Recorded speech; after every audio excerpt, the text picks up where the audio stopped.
So this video is going to be all over the place. I already know it, but we have new fine jewelry pieces that have just arrived in the mail to unbox together. I have updates to share about new pieces that have trickled in that I haven't talked about on this channel yet, which includes two of my most recent major additions, my very first Cartier watch and my very first piece of Hermes fine jewelry. And if you've been around before, you'll probably have an inkling of which piece of Hermes jewelry I finally pulled the trigger on. I didn't go off script there. But the Cartier watch, that came out of left field. Now, sitting back and collectively looking at all of these pieces, I can't help but wonder if my taste in fine jewelry is shifting. I seem to be adding in a lot more white gold, silver, stainless steel pieces, as opposed to my usual ride or die, which is yellow or rose gold. I mean, I like to mix metals as is, but even then, the mix tends to lean more towards yellow or rose gold. Even in terms of bags, I seem to be much more drawn to palladium hardware lately. I mean, not to keep bringing up my Picotin, but I am honestly shocked at how much I've been using her this summer, especially since getting this stunning Pegasus charm by Alize. But I've really been into the black and silver look recently. I'm partly wondering if it's because I'm starting to feel my age and yellow gold just seems to feel more mature, while silver or white gold just seems to feel more youthful. Or I wonder if I'm just falling victim to larger trend cycles because I feel like there are others that are also collectively shifting back towards white gold, silver tone jewelry and hardware. Like, let me know where you stand. Are you sensing this shift as well? Are you camp white or yellow gold, or are you kind of like me at the moment? Let me know down below. Anyways, I cannot guarantee that this video will be super well organized. I can guarantee, however, that you're in for some sparkly fine jewelry eye candy. So let's get started. Welcome back to A Briefcase of Luxury, a place where we love to chat about all things related to life, learning, and luxury. And while I have no intentions of quitting my day job as a business professor, your support does mean the world to me, and I would love to grow this channel so we can all continue on our journey towards more mindful consumption. So thank you so much to those of you who have subscribed, liked, commented, or shared my videos. I truly appreciate it. And if you haven't already subscribed, I hope you consider doing so, especially if, like me, you have a teensy obsession when it comes to a good handbag. And jewelry. Apparently we have been all about jewelry this year, only because, I don't know about you, bags have been kind of a bore this year, but that's another topic for another day. So just so we can have some semblance of structure, and let's start first with unboxing 3 new pieces that have just arrived in the mail from Readyourheart. Now, Readyourheart is a fine jewelry company that specializes in the gemstone Moissanite. And if you haven't already tried out Moissanite yet, I highly suggest that you do. It is considered one of the best gemstone substitutes for diamonds because it is mining free since most Moissanite is lab created. It is also less expensive per carat relative to diamonds, and yet it is both extremely durable and known for its fire, brilliance, and luster. So yes, it is commonly marketed as the best diamond substitute gemstone, and rightfully so. In fact, one thing I didn't know about Moissanite until I read it in this little booklet they sent, it is a gemstone born from the stars because its first trace materials were found at a meteor site, which I love all things celestial, so this just made the stone even more precious to me. You can find out more about Moissanite and its properties on Readyourheart's website, which again, as part of being a mindful consumer, I just think it's so cool to learn about the stone as opposed to just being like, ooh, shiny. Anyways, I have 3 of their Moissanite fine jewelry pieces to unbox with you today. So along with the booklet, I also received this polishing cloth, which, I mean, these are just so nice to have for keeping your jewelry in pristine condition. So the first item I have here is the Criss-Cross Moissanite Pave half eternity ring in sterling silver. So here you go. Like, this is absolutely stunning. So this ring features 2 dainty micro pave Moissanite stone bands that cross over each other, which gives it both height and depth. Like, this is so beautiful and so sparkly. Again, I don't like big chunky stones, but that doesn't mean I don't like a good sparkle. And this is heavenly. And the fact that it's 2 separate bands laid on top of each other just makes it so visually yummy. Now, it definitely sits taller than your traditional pave ring, but it gives it a nice mini statement moment. The next item, I picked up another ring. This next one is similar in concept, and it is the Moissanite cross arm silver ring. So instead of having two Pave bands that fully cross over, the bands just kind of gently merge together in the center, and only the top band has the full micro Pave set of Moissanite gemstone. So compared to the first ring, this is a little more subdued and it sits closer to the finger, but this is nonetheless just as beautiful. So here's a close-up of the two rings side by side. Now, I've mentioned this before, but finding rings for my skinny spider fingers can be a bit of a challenge, and I'm so glad that the size 4.5, which is the smallest size they offer, and that's what I got both of these in, they work great for all but my fourth and pinky finger. So while I can't use these as wedding bands, I still have a lot of flexibility to play around with them on all of my other fingers, including my thumb. Plus, if you really want more visual interest, you can always stack them. Look at that. I love how these rings look together. I think that's how I'm going to be wearing them. I mean, look at that sparkle. Especially when it comes to Pave jewelry, going for a tonal silver or a white gold just makes everything sparkle even harder. Now, the last item I picked up from Read Your Heart is this Moissanite honeycomb silver necklace. So this is clearly inspired by Chaumet's Be My Love collection. Maybe I shouldn't make assumptions because I don't think Chaumet has a monopoly over the honeycomb design, but they definitely have made it super popular over the last few years. Like, I know the Be My Love rings have been super popular. So here's a close-up look of the necklace, and I think the honeycomb design and alternating stone placement gives it such a nice bit of visual interest.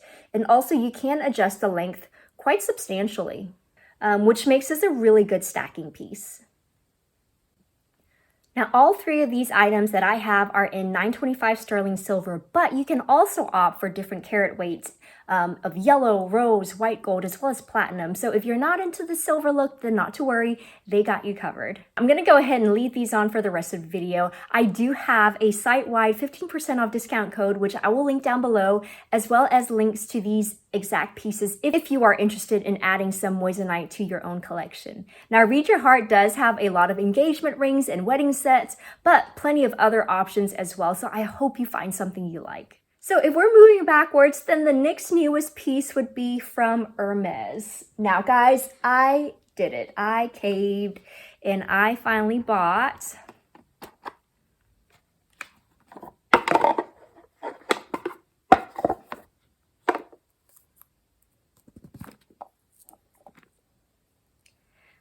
the Farandole necklace in rose gold. In the US, this piece now currently retails for $2,225. Now, when I first decided I wanted this piece, it was well under $2,000, and I thought it was overpriced back then. So, is it still overpriced? I mean, yes, 100%, even more so. But I mentioned in the past that this is the one and only piece of Hermes fine jewelry that I'm genuinely interested in having, regardless of whether it's considered to be Birkin bait. That being said, yes, I did pick this up on my recent Europe trip. And yes, this was not the only item I bought from Hermes. There are others, including a bag. So you're just gonna have to subscribe if you haven't already to see what else we bought from Hermes. Oh, and from Cartier. My husband and I did some damage there as well. I will 100% be sharing a collective haul video in the near future, but back to this necklace, I personally do really like the Chandon design. I love the backstory of how the design came about and how it took inspiration from coastal France, which that area of the country has personal meaning to me as is, which is why I already own the Chandon silver ring from Hermes, which is why I felt like I could also justify this purchase. So I figured it's now or wait for yet another round of price increases. Or I know, I could have gone the pre-loved route and saved me a pretty penny, but hey, the Hermes game is what it is. And as I mentioned before, while this necklace has always been readily available on the Hermes website, I wanted to strategically wait until I could purchase it at a boutique just to up my chances of getting a bag since I don't have a home boutique. I'll talk about price more in my actual haul video, but just as a heads up, since I did buy this in Europe, the conversion rate essentially put this necklace at around 2,100 USD, but including the VAT refund, which I have already gotten back, the final price of this necklace was only $1,800. So over $400 less than retail pre-tax, which I hate to call it a bargain, but that's just what we're gonna do. The next item is my new to me vintage Cartier stainless steel 18 karat yellow gold 25 Santos octagon automatic watch. What a mouthful. This is essentially my first big girl watch purchase. So I think it was a couple of months ago during one of Fashion File's sales events. I'm not exactly sure what came over me, but I just had to have this watch. I definitely took a chance though, because I don't have a watch face this small. Again, this is teeny tiny at 25 but I don't regret it one bit. I quite like the look of the small face because it looks more like jewelry. I mean, look at it, it's so dainty. And I can already tell you that this is going to be one of my most worn jewelry pieces of all time. You've already seen this in several videos by now, but unfortunately I have not reached for any of my other watches since adding this, which I know I've flip-flopped on this issue over time. I never thought I would buy a luxury watch. I never felt the need to own one, especially as an everyday watch. Prior to this, I've been totally 100% happy with my mini collection of Timex watches, all of which are from the Celestial line except for one, but it does have the little moon phase tracker on it, so there are stars that you can see from time to time. And I freaking love my Timex watches. They are of a fantastic value and they work great. I had zero complaints. Like, they tell me the time, they are comfortable to wear, so I never thought that a luxury watch would be necessary. And like I said, I didn't know what came over me. I saw this watch newly listed on the Fashion File website, I believe on the last day of the sale, and it counted as part of the sale. And I just said to myself, I had to have it, so now I have it. I think it partly didn't help that I essentially felt like I got this watch for free because I had credit with Fashion File, which covered the entire amount for this watch. And so here we are. Now, as much as I am now a converted believer of real big girl, big boy watches, I still don't think I want to go down the rabbit hole of adding multiple, luxury or designer watches. I mean, I do recognize that I broke one of my cardinal rules of luxury shopping because this was nowhere near on my radar. So in a way, I admit that I settled for this because the one and only watch that is actually on my wish list is extremely rare, and it is a discontinued watch, and I have not seen one on the pre-loved market in months and months. So in essence, I settled for this in the meantime, but man, this was the best shopping sin I've ever committed. It was a risky gamble and it paid off. Now, the rest of the pieces are just random ones I've picked up over the past few months. So first, I know I've already mentioned this diamond and gold bracelet cuff and this white sapphire tennis necklace, both from JCPenney's. Both were only for $25 each during one of their doorbuster events, which is still mind-blowing to think about because this cuff, for example, is made of real diamonds and gold. And I have quite a soft stack when it comes to my bracelet, and this cuff, for how dainty it is, was perfect for me to add something more substantial to my wrist without it still being too much. Like, how are they not losing money selling these for $25 a pop? And this in no way looks like it's only $25. And same with the necklace. I've toyed around with the idea of having a diamond tennis necklace, but A, I don't know if it's exactly my style. And because of that, B, I just couldn't justify the price tag of a piece of jewelry that I may or may not like, and I may only wear from time to time. So this was such a great way, again, to get that look for less, like way less, like pennies compared to what you would have to pay for a real diamond tennis necklace. Heck, even white sapphire tennis necklaces typically clock in at a few $100s. So these were such a great unexpected find from JCPenney's. Like, who would have thunk? Now, the last three pieces all have a matchstick theme to them. I do plan on making a video soon about the kinds of symbolism and imagery that I'm most drawn to when it comes to my jewelry pieces because my approach is surprisingly philosophical. Again, I'll save the monologue for that video, but I did add this matchstick necklace from Zales. This is in sterling silver, and it has natural black diamonds on the tip. Again, I'm loving silver themed pieces lately, and just aesthetically, I love how the matchstick is placed horizontally. And you may have already seen this in several videos now as well. Now, I bought this on clearance for like $50, and it's just so dainty and beautiful. And the black diamonds give that burnt matchstick look, which is, oh, again, it's just perfect. Now the other two pieces is a semi-custom set from an Etsy store. I'll put the details of the store on the screen and link it below as well, but this jeweler primarily does matchstick designs, which again is not something you randomly come across, so I definitely had to do some digging to find her. And I have here this gold-plated matchstick ring that is a size 3.5, but there is a bit of give because it is an open ring. This is by no means adjustable though. Like, this is a very thick, sturdy ring. And because these are all handmade and hand oxidized for the burnt part of the matchstick, they will all have some variation to them.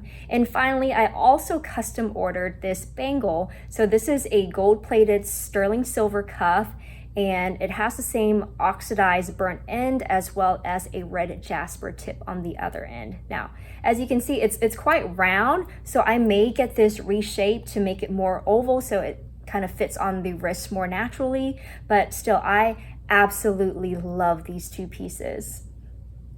Again, I've been really into the matchstick theme lately, but they're kind of hard to come by, which is why I'm also still in the process of working with a jeweler to have one fully custom made in solid gold with diamonds, and I'm super excited about that one as well. Now, I'd be curious to know what comes to mind when you see this type of imagery or symbolism. Like, let me know down in the comments below, and also let me know what type of imagery you are into and why. I have lots of new content and videos, including unboxings, coming up soon, so please don't forget to subscribe if you don't want to miss out on those. Thank you so much for watching, and I hope to see you back in my next video.